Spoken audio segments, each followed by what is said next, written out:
the right to be rich. Whatever may be said in praise of poverty, the fact remains that it is not possible to live a really complete or successful life unless one is rich.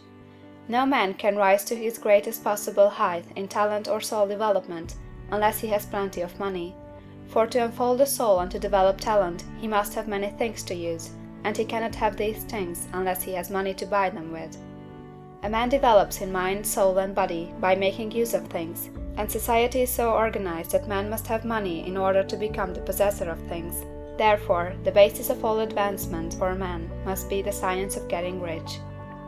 The object of all life is development, and everything that lives has an inalienable right to all the development it is capable of attaining. Man's right to life means his right to have the free and unrestricted use of all the things which may be necessary to his fullest mental, spiritual, and physical unfoldment, or, in other words, his right to be rich. In this book, I shall not speak of riches in a figurative way. To be really rich does not mean to be satisfied or contented with a little. No man ought to be satisfied with a little if he is capable of using and enjoying more. The purpose of nature is the advancement and unfoldment of life, and every man should have all that can contribute to the power, elegance, beauty, and richness of life. To be content with less is sinful. The man who owns all he wants for the living of all the life he is capable of living is rich, and no man who has not plenty of money can have all he wants. Life has advanced so far, and become so complex, that even the most ordinary man or woman requires a great amount of wealth in order to live in a manner that even approaches completeness. Every person naturally wants to become all that they are capable of becoming. This desire to realize innate possibilities is inherent in human nature. We cannot help wanting to be all that we can be. Success in life is becoming what you want to be. You can become what you want to be only by making use of things, and you can have the free use of things only as you become rich enough to buy them. To understand the science of getting rich is therefore the most essential of all knowledge.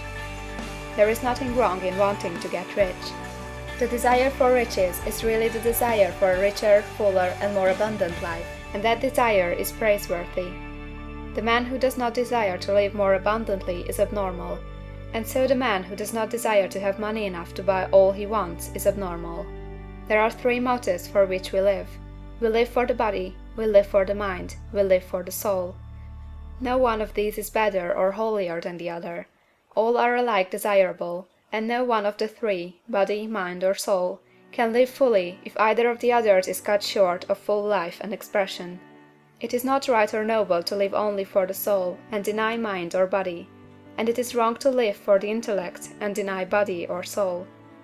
We are all acquainted with the loathsome consequences of living for the body and denying both mind and soul, and we can see that real life means the complete expression of all that man can give forth through body, mind, and soul. Whatever he can say, no man can be really happy or satisfied unless his body is living fully in every function, and unless the same is true for his mind and his soul. Wherever there is unexpressed possibility, or function not performed, there is unsatisfied desire. Desire is possibility seeking expression, or function seeking performance. Man cannot live fully in body without good food, comfortable clothing, and warm shelter, and without freedom from excessive toil. Rest and recreation are also necessary for his physical life. He cannot live fully in mind without books and time to study them, without opportunity to travel and observation, or without intellectual companionship.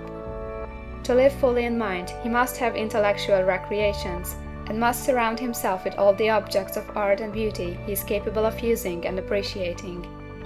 To live fully in soul, man must have love, and love is denied expression by poverty.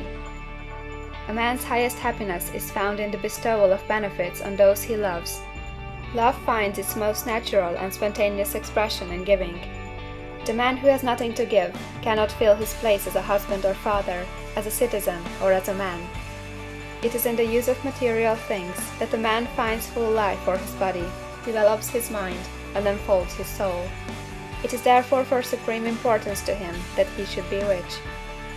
It is perfectly right that you should desire to be rich. If you are a normal man or woman, you cannot help doing so.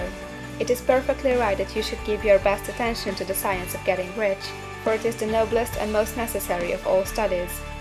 If you neglect this study, you are derelict in your duty to yourself, to God and humanity. For you can render to God and humanity no greater service than to make the most of yourself. End of Chapter 1.